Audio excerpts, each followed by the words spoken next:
I took myself really seriously because I was like, I need to prove to everyone that I can do it without following the traditional norm.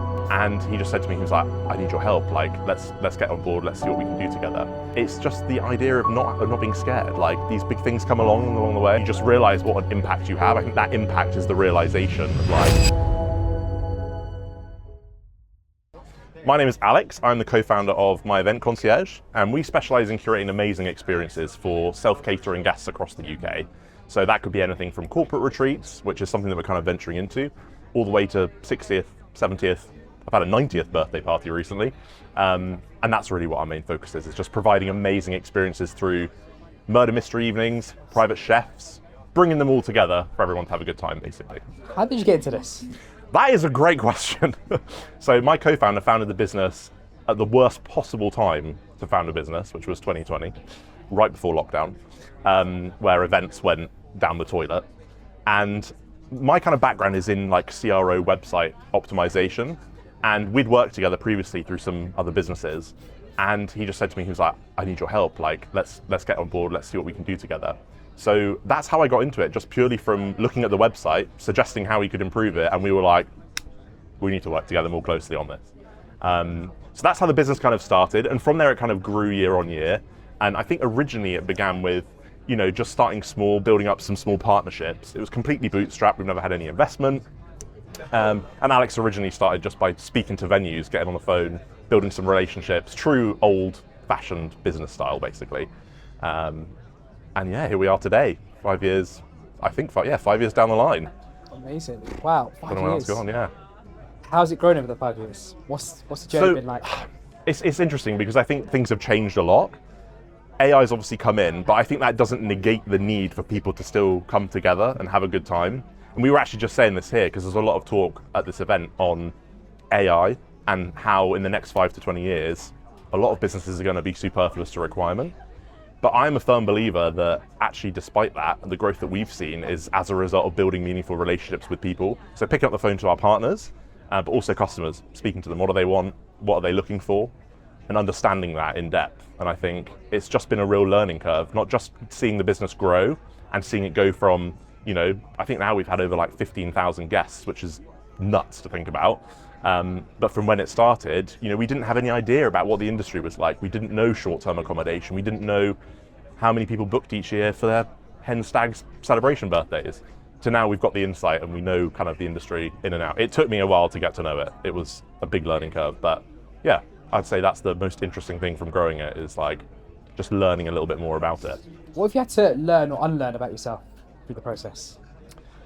Not to take yourself too seriously, I would say that. I feel like when I left school when I was 17 and I dropped out of A-levels because I was at a really like posh school and they were pushing me to go to uni and I knew that wasn't for me and I was like, I'm dropping out. They wanted my results for theirs, all this kind of stuff, without going into all the trauma of my previous childhood.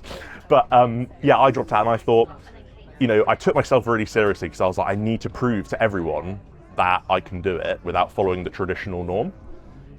And I think with that comes a big sort of ego. And I think over the years I've realized it's nothing to do with that. You've got to put that to the side, have a good chat with someone, get to know them. If there's an opportunity there, great.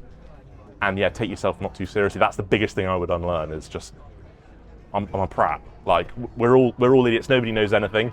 We're just here to have a good time, Do you know what, being, I've seen that, like nobody's got a clue what they're doing. Everyone's making it up. Yeah, and, exactly. But they're doing it. It's progress, yeah. Right? Cool, 5 years from now we're having the same conversation.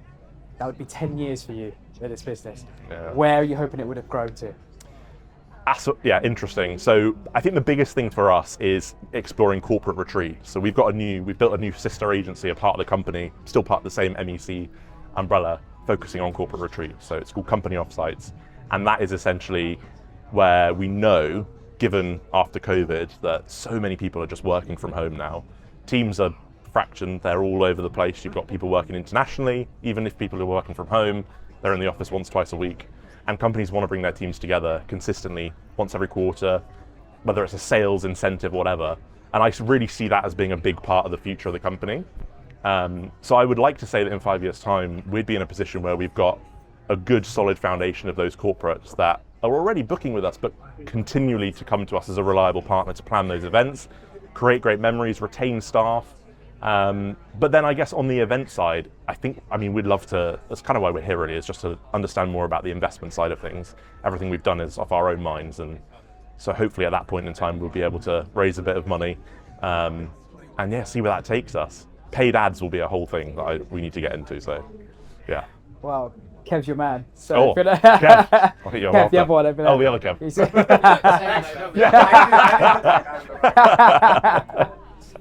No, so big plans, and yeah, it's great to hear. I think it would be naive, like, not to do that. I always sort of think, we were having this chat in the car, like, I think it's so easy to think small, and I know events like this, there's so many amazing people that are talking and whatever, but actually it's like getting out of your own head and thinking, or seeing what other people have done and just letting that inspiration take hold and going, shit, we can do whatever really, as long as we're just, like I said, don't take yourself too seriously. What's available? If there's someone offering you some money because they like what you're doing, great, let's roll with it, see what that looks like. But it's a whole new world, that side, so we need to understand that more. So yeah. What inspires you? Has it been a quote or a book that anyone's ever given to you that's like... I'm not sure what inspires me. I would say my biggest inspiration is my wife. I think she is like the kind of, I don't know how she does it, but she's just like the most people-centered person in a way that she actually doesn't like talking to people, but she's the kindest person. And I think that inspiration, if we can go through business not focusing on money and building a career that's like focused on the revenue solely, of course that's an important part of it, but if you're a good person throughout the process and you stay true to yourself, I think that's my biggest inspiration, yeah. She'd love me saying that. Yeah. Oh, ick.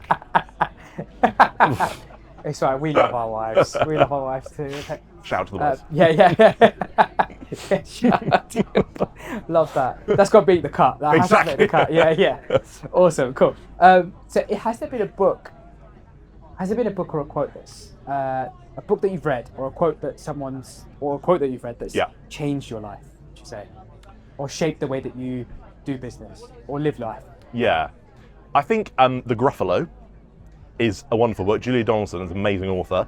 And it's just the idea of not being scared. Like, these big things come along the way. I wouldn't say it's anything particularly inspirational, groundbreaking, but that's always stuck with me. And I think she's an amazing author. And the graphics in the book are great. And they still stick with me now. So I'd say that's probably a little bit of a memorable one for me. I think at the moment I'm reading The Gruffalo every night, so I know. How old's your kid then? 2.5. Oh, my co-founder can relate. He's got 2 under 2, bless him, so he's probably as sleepless as you are. Yeah, Gruffalo and The Stick Man, those are the 2 books that we read every day. The Stick Man. Stick Man. I've heard lots about The Bog Baby. Is that one as well? Not come across that one. Maybe check that one out. Apparently that's a good one. You're nodding, so that means... Yeah? I don't even have a kid. I've got all this to learn. Why do I know so much? Amazing, cool. So, I want to know just a little bit more about you. Yes. I know we've not got a lot of time. We could talk forever, but I want to know what makes you tick, what drives you. We actually covered that, didn't we, at the beginning? So, yeah, I guess a little bit, yeah. So, do you want to go into a little bit more depth about it? Or? Well, it's a hard one to answer because I just feel like I think it's just like taking each day as it comes.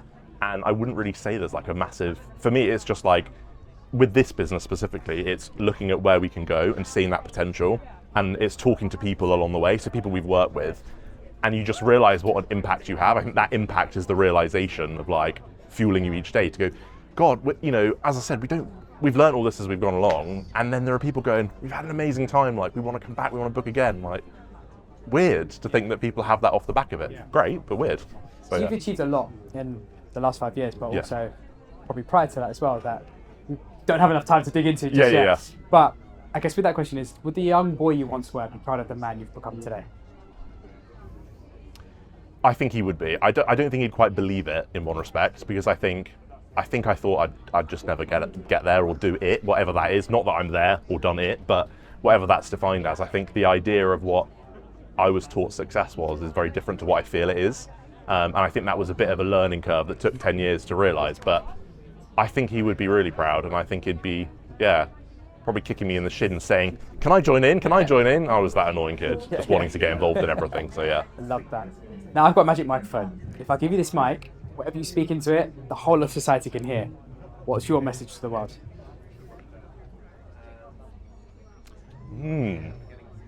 I would say, have fun. If you're running a business, great if you can make some money along the way, and family is everything. That would be the biggest thing I would say. Amazing. Yeah. I love that. Thank you so much for your time. Pleasure. Thank you so much. This is amazing. Really appreciate it.